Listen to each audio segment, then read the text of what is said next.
श्रोते हो, श्राव्य कथा मराठी चॅनलवरती आपले पुन्हा एकदा स्वागत आहे. श्रोते हो, या चॅनलवरती मी आपल्याला श्रीकांत सिनकर लिखित काळवंडलेलं प्रतीक ही कथा सादर करत आहे. या कथेत आतापर्यंत आपण बघितले की यल्लमा आणि नागण्णा या दोन नवरा बायकोंचा खून झालेला आहे आणि यातील प्रमुख संशयित त्यांचा मुलगा शिवा हा इन्स्पेक्टर जयकरांना हवा आहे. इन्स्पेक्टर जयकर या शिवाला आता बायखाळा जेलमधून ताब्यात घेतलेला आहे आणि आता ते त्यांच्या ऑफिसमध्ये त्याला घेऊन जात आहेत. या कथेचा पुढील भाग. शिवा पार गांगरून गेला होता. त्याचे डोळे पाण्याने भरू लागले. केवळ अर्ध्या तासाच्या आत शिवाला CID ऑफिसात आणले गेले. ऑफिसात सर्वांना आनंद वाटला. डबल मर्डर केस डिटेक्ट झाली होती. जयकरांनी इंटरकॉम उचलून DCP साहेबांना फोन लावला. सर, डबल मर्डर केस डिटेक्ट. आम्ही आरोपी आणलाय. मी आता त्याला इन्क्वायरीला घेतो आहे. DCP साहेबांनी फोनवर जयकरांचं अभिनंदन केलं. जयकरांनी समाधानाने फोन बंद केला आणि ते डिटेक्शन रूममध्ये शिरले. तिथे कामत कदम कांबळेने अगोदरच इन्क्वायरीला सुरुवात केली होती. शिवा मोठमोठ्याने रडत होता. जयकर शिवासमोर येऊन उभे राहिले आणि जरासा आवाज चढवत म्हणाले, शिवा, मला सारं काही समजलंय. तुला आता तुझ्या बापाची फळं भोगावी लागणार आहेत. मला खरं खरं सांग, तुला जन्म देणाऱ्या आईबापाचा खून का तू केलास?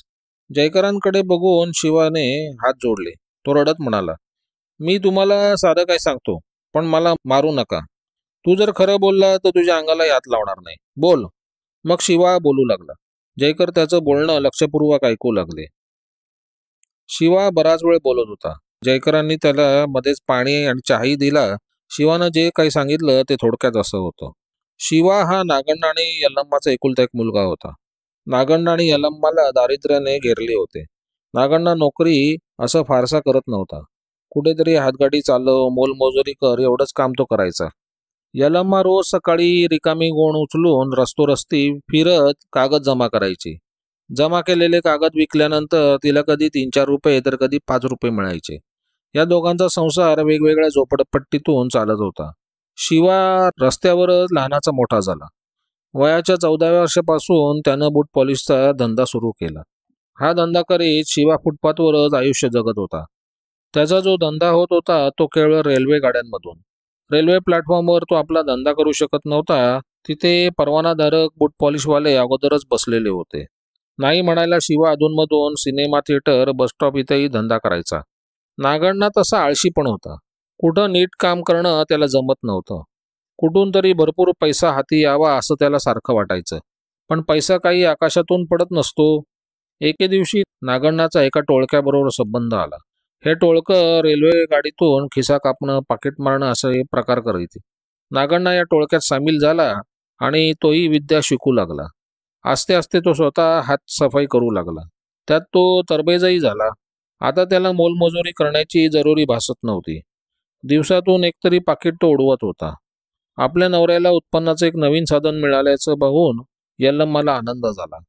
झोपडीत रोजच्या रोज पैसे येत होते. जुन्या बाजारातील का होईना पण कपडे येत होते. चूल थंड राहत नव्हती. फुटपाथवरून पक्क्या झोपडीत आगमन झालं होतं.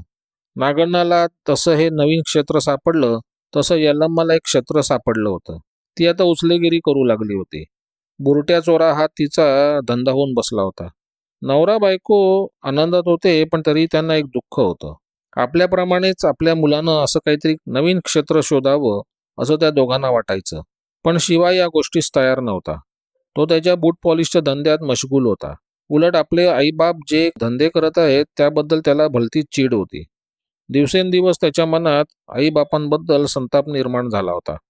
नागण्णा आणि यल्लम्माने हा धंदा करायला नको आणि या दोघांनी परिणामाचा विचार कधी केला नव्हता. हे असे धंदे किती दिवस यशस्वीपणे चालणार होते? एक दिवस नागण्णाचं टोळकं रेल्वे पोलिसांनी पकडलं. पोलिसांचा मार कसा असतो ते नागण्णाला त्या दिवशी प्रथमच समजलं. नागण्णा 3 महिने तुरुंगात गेला.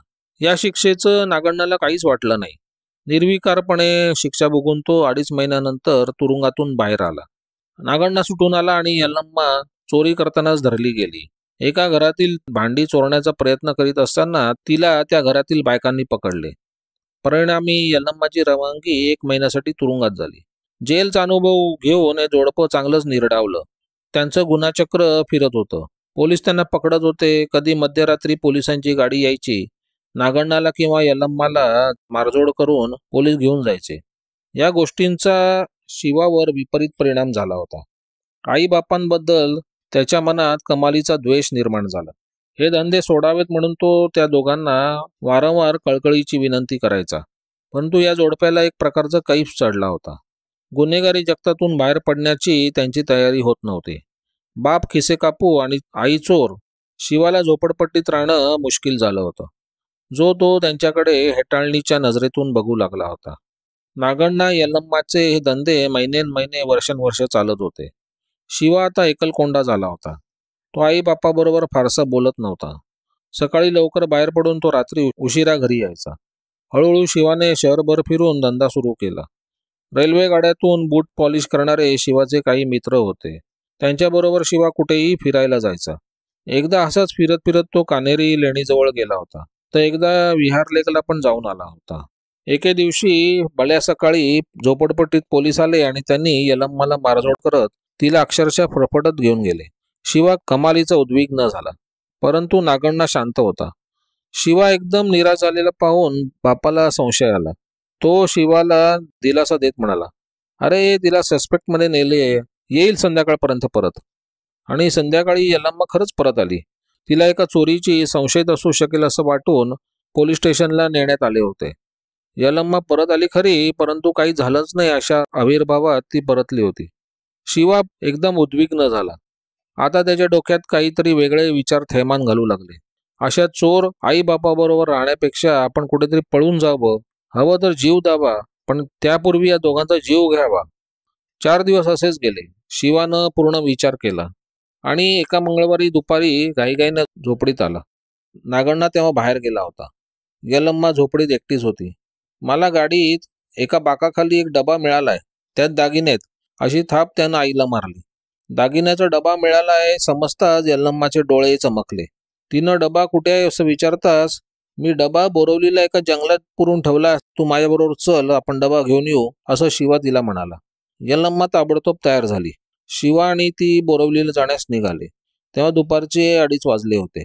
शिवा आईसह कान्हेरी पाड्याजवळ आला तेव्हा 4:15चा सुमार झाला होता. तो तिथल्या झाडीपाशी आला. त्याला ही जागा अगोदरपासून माहिती होती. मागे तो त्याच्या मित्रांबरोबर कान्हेरी लेणी फिरायला आला होता. त्यावेळी तो या झाडीत लखवीसाठी गेला होता, म्हणून त्याला ही जागा माहिती होती. आईला बरोबर घेऊन शिवा त्या झाडीत शिरला. त्याच्या डाव्या हातात बूट पॉलिशची पिशवी होती. झाडीत पुरेसे आत गेल्यानंतर शिवानं आसपास पाहून कोणी नसल्याची खात्री करून घेतली आणि एक जागा आईला दाखवून तो म्हणाला, आहे इथे खण. यल्लम्मा लगेच खाली बसली आणि एका दगडाने ती माती उकरू लागली. शिवा तिच्या मागे उभा होता. यल्लम्मा खाली बसता शिवानं हळुवारपणे पिशवीतून एक धारदार चॉपर बाहेर काढला आणि अत्यंत त्वेषाने त्याने आईच्या मानेवर जोरदार फटका मारला. यल्लम्मा धडपडून खाली पडली. त्याबरोबर खाली वाकून शिवानं भराभर तिच्या गळ्यावर वार केले. 5-6 वारातच यल्लम्माचं शिर तिच्या धडापासून वेगळे झाले. शिवा धापा टाकीत आपल्या आईच्या मृतदेहाकडे बघत होता. मग त्याने विलंब लावला नाही. आईच्या डोकीवरील केसांना धरून त्यानं ते शिर उचलले आणि मृतदेहापासून काही अंतरावर आला. तिथं त्याने एक सोयीस्कर जागा बघितली आणि चॉपरनं खड्डा खणून ते शिर त्या खड्ड्यात पुरून टाकले. खड्ड्यावर माती टाकून त्याने एक वर दगड ठेवून दिला आणि तो तिथून निघाला. जाताना वाटेत त्याने चॉपर टाकून दिला. या भानगडीत त्याच्या हाताला थोडे रक्त लागले होते. या चॉपरवरचे रक्त शिवाने पॉलिशच्या कपड्याला पुसून तो कपडा तिथेच टाकून दिला होता. ते रक्त त्याने हातातल्या पिशवीला पुसून टाकले. शिवा झाडीतून बाहेर पडला आणि रस्त्यावर येऊन तो 187च्या बसस्टॉपवर उभा राहिला. त्याच वेळी त्याला पाड्यात राहणारी गोपी भेटली होती आणि आज बस मिळणार नाही असं तिने शिवाला सांगितलं होतं. तो भाग आरंभी आलाच आहे. शिवा तिथून चालत चालत नॅशनल पार्कला जेव्हा आला तेव्हा रघुने शिवाला पुन्हा बघितलं. शिवा जेव्हा आईसह कान्हेरी पाड्यापाशी आला होता तेव्हा रघुनं शिवा आणि त्याच्या आईला बघितलं होतं. तेव्हा 4:15चा सुमार झाला होता. परंतु नॅशनल पार्क जवळ रघुनं शिवाला एकट्यालाच बघितलं होतं. हा भाग सुद्धा सुरुवातीला आला आहे. नॅशनल पार्क मागे टाकून शिवा बरोबर चालत हायवेवर आला. हायवे पार करून शिवा बोरोली स्टेशनपाशी आला. बराच वेळ तो तसाच बसून होता. रात्री 8च्या सुमारास शिवानं बांद्र्याला जाणारी गाडी पकडली आणि 8:45च्या सुमारास तो आपल्या झोपडपट्टीत आला. नागण्णा तेव्हा त्याच्या झोपडीत नव्हता. तो केव्हा आला हे शिवाला समजलं देखील नाही. रोज लवकर उठणारा शिवा दुसऱ्या दिवशी जरा उशिराच उठला. म्हणजे त्याला उठवायला 10 वाजले होते. नागण्णा 10:30 वाजता उठला. आदल्या रात्री त्यानं यलम्माला झोपडीत पाहिलं नव्हते. सकाळी पण ती दिसत नव्हती. त्यानं सहज शिवाला विचारलं, तुझ्या आईला धरून नेली वाटतं? होय, शिवा शांतपणे म्हणाला. काल संध्याकाळी पोलीस आले होते. पण बाप्पा, काल दुपारी ती मला एका ठिकाणी घेऊन गेली होती. तिनं कुठंतरी मोठा हात मारलाय. माल एके ठिकाणी पुरून ठेवलाय. तो माल तुला विकायला सांगितलंय. कुठं आहे माल? नागण्णाने उत्सुकतेने विचारलं. अंधेरीहून बस पकडून जावं लागतं. चल आपण जाऊया. नागण्णा तयार झाला. आता आपले एक झोपडपट्टीतून बाहेर पडले. त्यावेळी दुपारचे 12:15 वाजले होते. हे दोघे बांद्रा स्टेशनला आले. तिथून अंधेरीला जाण्यास निघाले. गाडीला गर्दी होती. ही संधी साधून नागण्णा शिवाला म्हणाला, बघतो काही जमलं तर. नको नको, मनोमन संतापलेला शिवा संयम राखून म्हणाला. आता काही करू नको बाप्पा. जर धरला गेला तर गडबड होईल. अगोदर माल ताब्यात घे, नंतर तुला जे करायचं ते उद्या कर. दोघे अंधेरीला उतरले. बस पकडून ते साकीनाका पोलीस स्टेशनच्या पुढच्या स्टॉपवर उतरले. आता 1:15 वाजला होता. शिवा बाप्पाला बरोबर घेऊन तिथल्या झाडीत शिरला. त्याच्या डाव्या हातात पिशवी होती. पिशवीत उघडा रामपुरी चाकू होता. हा चाकू त्याने 4 दिवस अगोदरच धारावीत विकत घेतला होता आणि तिथंच त्याने चाकूला चांगली धार लावली होती. चालता चालता शिवा थोडासा मागे राहिला. त्याच्या पुढे अवघ्या 2 पावलावर नागण्णा चालला होता. शिवाने अलगदपणे पिशवीतून चाकू बाहेर काढला आणि चाकूवरची मूठ घट्ट धरून त्याने अत्यंत त्वेषाने तो चाकू नागण्णाच्या पोटात खुपसला. शिवा खाली वाकून वार करू लागला. थोड्याच वेळात नागण्णाचा कोथळा बाहेर काढून त्याला यमसदनाची वाट दाखवली. शिवा तिथून निघाला. पॉलिशच्या कपड्यानं त्याने चाकूवरचे रक्त पुसले आणि तो कपडा चाकूसह तिथे फेकून दिला. यानंतर लवकर जाता यावं म्हणून शिवा विंको कंपनीच्या तारेच्या कंपाऊंडपाशी आला. इथे तारेतून आत शिरताना अमर बहादूर गुरख्याने त्याला अडवले होते. यावेळी त्याचा शर्ट तारेत अडकला होता. त्यामुळे त्याच्या पाठीला थोडे खरचटलेही होते. त्याचवेळी शिवाच्या डाव्या हाताच्या बोटाला तार लागून रक्ताची धार सुरू झाली होती. ते बोट तोंडात दाबून शिवा रस्त्यावर आला. रस्त्यावर विहार पानबिडी शॉपचे दुकान होते. या दुकानात भास्कर नावाचा तरुण बसला होता. भास्करने शिवाच्या हाताला बँडेड लावले होते. तो भाग सुद्धा सुरुवातीला आला आहे. यानंतर शिवा विमनस्क अवस्थेत चालत अंधेरी कुर्ला रस्त्याने बैल बाजार मागे टाकून कुर्ला स्टेशनवर आला. नंतर विटीला जाणाऱ्या गाडीत बसला. आता पुढे काय करावं याचा तो विचार करत होता. त्यावेळी गाडी बायखळा स्टेशनात उभी होती आणि सेंट्रल रेल्वेचा विजिलन्स स्क्वॉड डब्यात चढला होता. फुकटे प्रवासी पकडण्याची मोहीम सुरू झाली होती. रेल्वे पोलिसांच्या ताब्यात शिवा सापडला तो असा. बुधवारची रात्र त्याने रेल्वे पोलीस लॉकअपमध्ये काढली. गुरुवारी सर्व फुकट्या प्रवाशांना रेल्वे कोर्टात उभे करण्यात आले. शिवाला 15 दिवसाची सजा किंवा 100 रुपये दंडाची शिक्षा झाली. त्याच संध्याकाळी शिवाला इतर कैद्यांबरोबर बायखळा जेलमध्ये पाठवण्यात आले होते. या बायखळा जेलमधून इन्स्पेक्टर जयकर आणि हवालदार कांबळेंनी सीआयडी ऑफिसमध्ये कसे आणले तो भाग पण वर आला आहे. दुसऱ्या दिवशी सकाळी शिवाला कोर्टात उभे करण्यात आले आणि त्याचा रिमांड घेऊन जयकरांनी आपले तपास काम पुढे सुरू ठेवले. हे जे 2 खून झाले होते ते प्रत्यक्ष पाहणारा साक्षीदार नव्हता. जयकरांना एकूणच परिस्थितीजन्य पुरावा जमा करायला लागणार होता. तो त्यांनी कसा जमा केला ते पहा. मंगळवारी दुपारी 2च्या सुमारास यल्लम्माला शिवाबरोबर जाताना म्हाताऱ्या काशीबाईने बघितले होते. त्याच दिवशी 4 वाजता या दोघांना कानेरी पाड्याजवळ रघुने बघितले होते.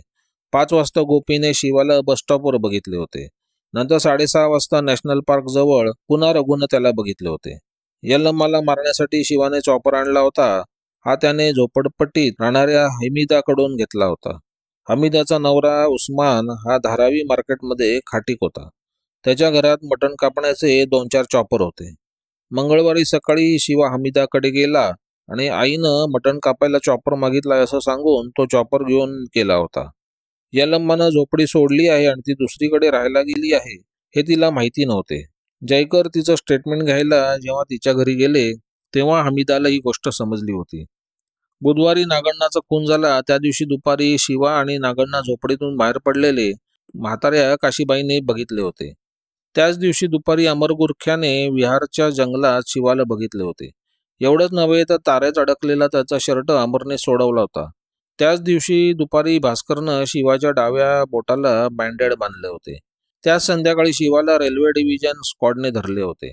त्याची पिशवी रेल्वे पोलिसांनी झडतीत ताब्यात घेतली होती. या पिशवीवर रक्ताचे डाग होते. ही पिशवी फॉरेन्सिकला पाठवण्यात आली होती. त्या पिशवीवरचे डाग यल्लम्माच्या ब्लड ग्रुप बरोबर जमत होते. एवढेच नव्हे तर चॉपरवरचे डाग आणि पॉलिशच्या कपड्यावरील डाग देखील ब्लड ग्रुप बरोबर जुळत होते. त्या पिशवीवर रक्ताचे वेगळे डागही सापडले होते. ते रक्त खुद्द शिवाचंच होतं. त्याच्या बोटातून जेव्हा रक्त वाहत होतं तेव्हा शिवानं बोट पिशवीला पुसलं होतं. एकाच पिशवीवर आरोपीचे आणि मयत इस्माचे रक्ताचे डाग सापडले होते. हा जयकरांनी महत्वाचा पुरावा जमा केला होता. अमर आणि भास्करचे जबाब घेण्यात आले होते. शिवानं धारावी झोपडपट्टीत ज्याच्याकडून चाकू घेतला होता आणि जिथं चाकूला धार काढली होती त्या दोघांचेही जबाब घेण्यात आले होते. शिवाला वैद्यकीय तपासणीसाठी पाठवण्यात आले होते. त्याच्या पाठीवर आणि बोटाला जखम झाली होती. या जखमा किती दिवसापूर्वीच्या आहेत ते पोलीस सर्जननी आपल्या अहवालात स्पष्ट केलं होतं. शिवाला अटक करण्यापूर्वी 2 दिवस अगोदर ज्या जखमा आहेत हे पोलीस सर्जन ठामपणे म्हणत होते. शिवाच्या हातांची नखं वाढली होती. या नखात काळसर डाग दिसत होते. पंचांसमक्ष ही नखं हळूवारपणे कापून पुढील तपासणीसाठी पाठवण्यात आली होती.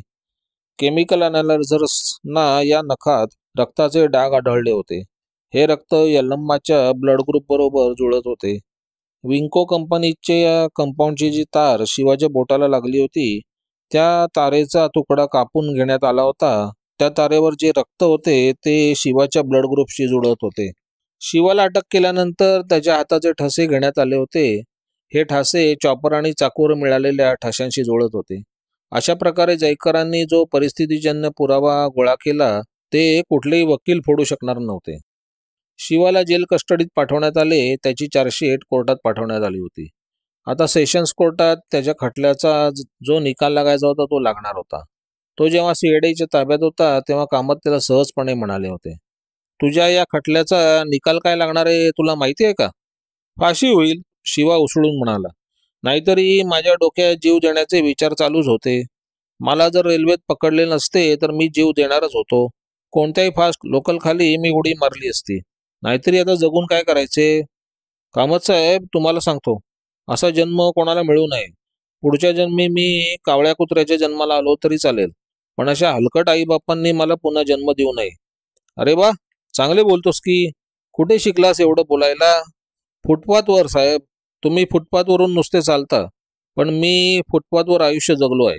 फुटपाथ माणसाला बरंच काही शिकवतो, चांगलं पण आणि वाईट पण. मी फुटपाथवर जेवढं प्रेम केलं तितकं माझ्या आईबापांवर केलं नाही. माझ्या हातून जे काही घडलं त्याबद्दल मला अजिबात वाईट वाटत नाही. शिवा, जयकर म्हणाले, तू जे काम केलंस आता मी माझं काम करतो आणि कोर्टाचं काम करील. नंतर कामत आणि कदमांकडे बघत ते म्हणाले, प्रत्येक मूल त्या आईबापाचं एक प्रतीक असतं. आमच्या संसाराचे प्रतीक म्हणून आईबाप आपल्या मुलाकडे बोट दाखवतात. त्या मुलावर प्रेम करतात, माया करतात, त्याला लहानाचा मोठा करतात, चांगले संस्कार करतात, त्याचा सुखी संसार पाहण्यास सुचलेले असतात.